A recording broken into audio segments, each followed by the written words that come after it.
很高兴和大家心有灵犀，再次空中相遇，一起探索灵魂之旅。普通人的灵魂死后会去哪里呢？这些灵魂会轮回转世吗？探讨这些问题之前，我们先听听古龙、三毛和倪匡三人当年为了探索灵魂而进行的一次生死灵魂之约的一段往事。1980年3月6日的夜晚，台北笼罩在细雨中，街道上的灯光透过湿润的空气轻轻地洒下。古龙的家坐落在台北市中山区的一条巷弄里，夜幕降临，屋内依旧弥漫着他特有的悠闲气息。昏黄的灯光柔和地洒在木质地板上，空气中弥漫着一股宁静的氛围。桌上几瓶刚开封的 XO 酒静静地摆放着。三毛在丈夫荷西去世后，刚从撒哈拉沙漠返回台北。她此时此刻正凝视着面前两位老朋友，眼中带着一丝困惑。三毛说：“你们不觉得死亡其实是一道无法跨越的障碍吗？我们总觉得人死后灵魂依然存在，但人和灵魂之间却似乎永远无法沟通。”从香港来台北看望老朋友的倪匡摇了摇酒杯，沉默了片刻，他微笑着说道：“我一直认为生与死之间的界限并不明显，我相信灵魂一定存在，但是是什么阻碍了它与我们直接沟通呢？”三毛听着倪匡的话，轻轻地点了点头，深吸了一口气说：“你们说死后会不会再见面？灵魂能认识彼此吗？”古龙举起酒杯，嘴角勾起一抹玩世不恭的笑容，眼中却透露着一丝不易觉察的温柔。“我们或许无法永远知道，但我敢打赌，如果有灵魂，咱们一定会再见面。”说完，他露出了一个大大的笑容，轻轻地碰了碰三毛的酒杯，接着说道：“死亡确实是个谜，但是我倒不害怕。”他眯起眼睛，不屑地说：“死了就死了，死后的事儿，想知道又能做什么呢？不过，如果真有灵魂，我倒是想知道他会去哪儿。”倪匡淡淡一笑，轻轻地抬起酒杯说：“我们来个灵魂生死之约吧，谁先离开人世，谁的灵魂就要尽一切努力回到阳间与生者沟通，一定要打破这个樊篱，回来告诉老朋友这个幽冥之谜。毕竟要突破这个沟通的障碍，人所能做的事情少，灵魂所能做的事情多。”三毛微微挑起眉，语气坚定地说道：“那就这么定了。灵魂回来沟通的方式可以是眼睛看见，或者是通过梦境什么的，反正一定要想尽办法回来沟通。”古龙微微一愣，随即笑了：“好啊，灵魂生死之约倒也有趣。”他喝了一大口 XO， 眼中闪过一丝调侃，却更多的是迎接挑战的勇气。“那约定好了，谁先走，谁一定要回来，一定要告诉老朋友那个妨碍灵魂沟通的樊篱到底是什么。”三人相视一笑，酒杯在空中轻轻地碰撞，发出清脆的声音。然而命运的齿轮总是出乎意料的转动。那一年的10月22日，古龙在一次饮酒作乐中被人刺伤，在急救输血时感染了肝炎，从此健康恶化。1985年9月21日，古龙因肝硬化引发食道静脉瘤大出血，在下午6时撒手人寰，享年47岁。那么这个约定中的灵魂是否回来了呢？他是否回来向老朋友解开了那些谜团呢？黑色门打开，请出当时的往事主角之一倪匡老先生亲自告诉你。佢所謂人嘅死亡就係身體同靈魂分開嘅一個過程啊嘛，你身體去咗啦，同靈魂分開啦，靈魂同一存在噶嘛。但係個靈魂既然存在，你應該想辦法可以同生前嘅朋友可以有一定嘅聯繫，俾我哋知道係點樣嘅事情。大家都話好3個人又飲酒又拍膊頭，話定咗啦，話定咗冇見到係跟古龍去咗啦。無論去咗我哋根據傳說投賊喺沙漠屋企點住蠟燭，兩個人一路飲酒一路等佢嚟，等到天光都未嚟。過冇幾耐，3號又去咗啦。我話呢次好啦，兩個去咗，一個喺度，一定有聯絡噶啦。一路到而家奇怪，我做夢，我最近頻頻發夢見到過咗身嘅朋友，就係唔見佢哋兩個。都唔知發生咩事啊！是的，古農和三毛的靈魂都沒有回來。那麼人死後，靈魂何去何從呢？以前我們提到，靈魂是由靈組合起來的特殊存在。靈簇擁着大腦，就如一個駕駛員坐在總控制室，通過化學激素和腦電波兩種方式控制着大腦，而大腦同樣通過腦電波和化學激素與靈魂溝通互動。大腦通過中樞神經和遍布全身的神經系統來指揮身體各部分按照靈魂的意志協調行動。身體各器官運作為大腦提供了能量和生存的條件。當大腦感知身體各器官傳過來的綜合信息滿足死亡的條件時，大腦就會執行和觸發由 DNA 裡預先寫好的死亡程序。死亡的開始一般是由心臟停止泵血開始，血液停止輸送氧氣和營養到全身組織，尤其是大腦。肺部也不再進行氣體交換，氧氣無法進入體內，二氧化碳無法排出，缺氧使身體的主要器官迅速進入功能衰竭。在心跳和呼吸停止後，大腦是最早受影響的器官，缺氧會導致神經元迅速死亡。當大腦綜合比對當前情況與 DNA 預設的死亡程序觸發條件相符時，便會立即自動啟動死亡程序中預設的各種腦部活動。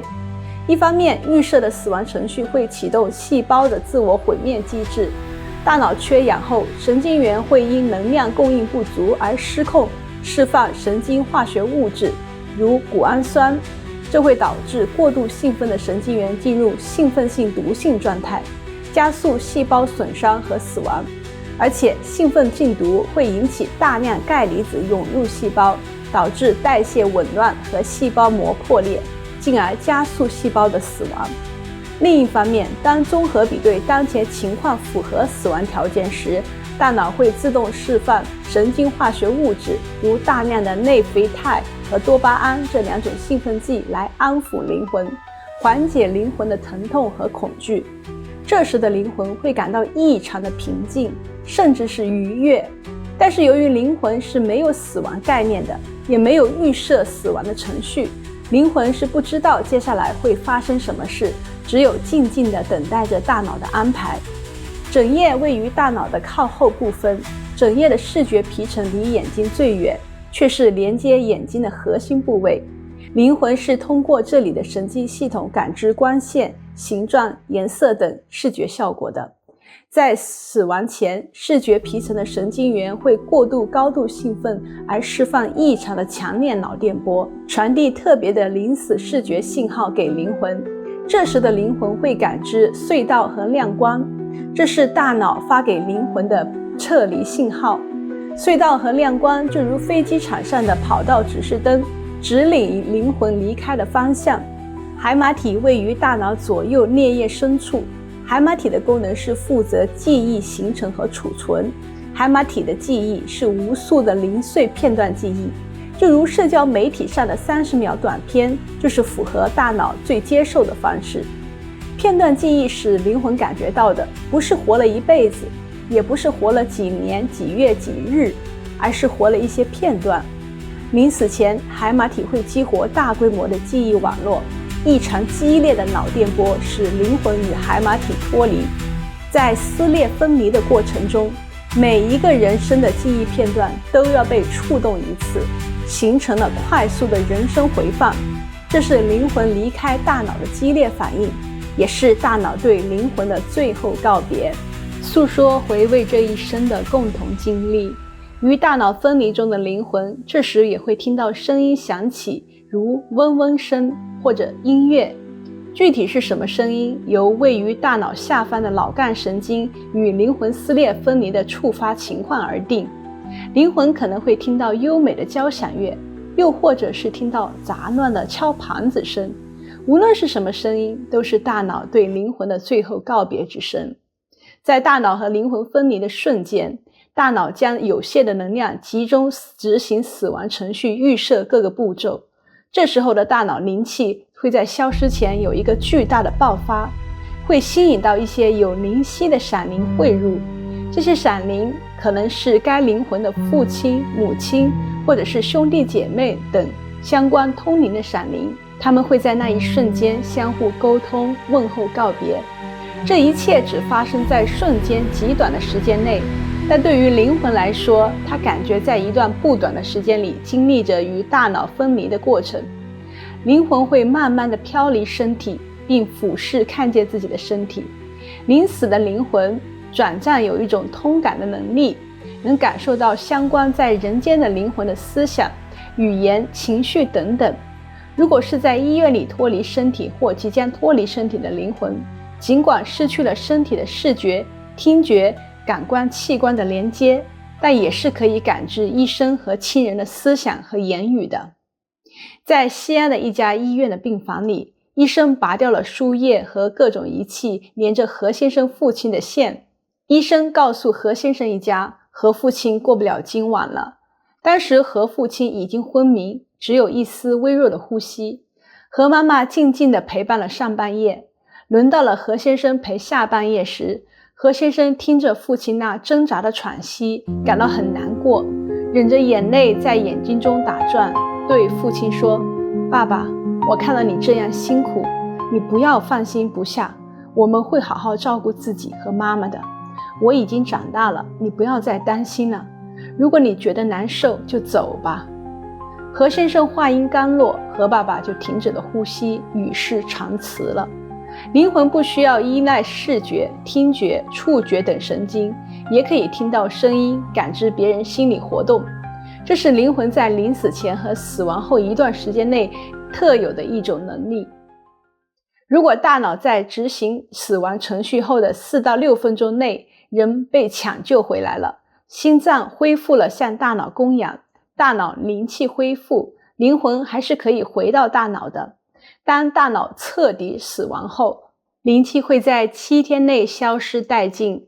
刚离开身体的灵魂在微弱残留的灵气吸引下，会漂浮在身体附近，也可以被别的灵气吸引下闪飘到别处，不受时间、空间的约束，如闪飘到远方牵挂的亲人身边，入梦和亲人告别等。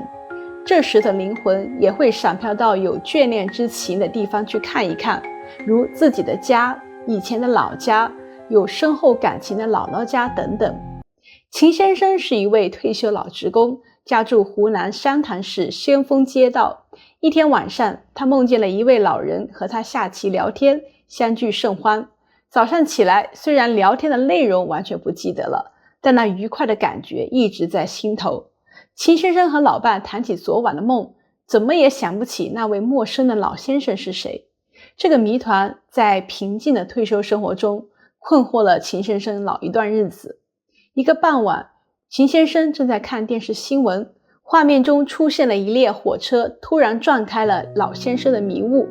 秦先生年轻时曾坐在绿皮火车上从湘潭到上海出差，有一次在火车上认识了旁边的一个上海小伙子，两人年龄兴趣相投，聊得很是投机。通宵的火车，大部分乘客都疲惫得东倒西歪睡着了，就剩下秦先生和他那新认识的朋友在一起畅谈，很是开心。两人天南地北聊到了精疲力尽，才各自靠着硬座的背影昏睡过去。天亮时，上海终点站到了，秦先生被熙熙攘攘的人群骚动吵醒，才发现那小伙子已经在前一个上海松江站悄然下车了，留下了一个联系方式。之后两人各自忙自己的生活工作，虽然保持联络40多年，但却再也未曾见过面。秦先生有一种不祥的预感，马上打电话给这位上海老朋友。接电话的人是老朋友的夫人，得知老朋友去世的消息，而梦中的那位老先生就是当年的上海小伙子。是的，灵魂离开身体后，不再看重动物性的血缘关系，而是看重的是人与人彼此的感情和心有灵犀，看重的是有过心灵之交的人。接受了大脑告别而离开肉体的灵魂，残留的灵气吸引下，在7天内，人大部分时间在城市周围漂浮，在人间的殡葬仪式都会在这段时间进行。通过各种仪式，一方面安顿死者灵魂，赞颂亡灵的功德和贡献，表示对亡灵的感谢和缅怀之情；另一方面安慰活人，化解心中悲哀，了却彼此牵挂，从此各走各路。考古发现，在伊拉克的沙尼达洞穴中，一位尼安德特人的遗骸旁边放了花粉，这表明远古的尼安德特人在埋葬死者的葬礼中使用了鲜花来安慰亡灵，而早期的智人的葬礼行为较尼安德特人更为复杂，陪葬物比尼安德特人更为丰富和多样，包括工具、动物骨骼，甚至装饰品。这些都表明了早期智人对死者的尊敬、灵魂的信仰和对未来的期待。然而，灵魂是没有死亡概念的。刚刚脱离身体的灵魂往往无法理解自身的处境，仍旧认为自己是人的一种延续存在。刚离开人体的灵魂仍会觉得被人世间的责任、情感、欲望等千丝万缕的关系所束缚。根据灵魂在生前的经历和心灵顿悟程度不同，刚开始一般灵魂都会尝试着完成一些生前未了的重要心愿。灵魂离开人体最初7天是灵魂重要的灵修阶段，这7天的灵修感悟程度决定着灵魂7天后的去向。能感悟并最终达到心灵平静和解脱的灵魂才可以离开尘世，进入下一个灵魂之旅。而未能感悟的灵魂部分仍会留恋尘世，做幽灵残魂。幽灵残魂的故事我们在灵魂2已经详细介绍过。离开肉体的灵魂随着摆脱身体束缚的时间增长，灵魂逐渐吸收了天地灵气，并结合自身的灵修感悟以及灵魂曾在人世间的心灵修炼积累，大多数灵魂会在7天内逐步认清灵的本性，放下喜欢、愤怒、悲哀、惧怕、爱、厌恶、情欲这些人世间的情，不再追求于眼欲、耳欲、鼻欲、舌欲、身欲、意欲这些人世间的欲望，明白到一切皆空，一切皆虚幻的真相。灵魂不再牵挂尘世间的一切人和事，最终进入了一种与天地合一的状态，回归到万物万灵的大道境界。据此估计，古龙先生和三毛女士的灵魂，以及包括后来倪匡先生的灵魂，应该是因为他们的高深修为，早早就了却了尘缘，不再为人世间的承诺而牵绊，进入了无我、无你、无他的一种一切都不存在的高能境界。所以他们的灵魂没有在7天灵修的最后一天回去见老朋友，这是灵魂本性之一。早在宇宙诞生那一天开始，灵魂的组成部分灵就是到处闪现穿梭，自由散漫，不喜欢受约束，无牵无挂，一会儿这一会儿那，不受时间空间的限制，随意闪飘于宇宙之中。更多关于灵魂本性的探索，例如人的性格是天生的吗？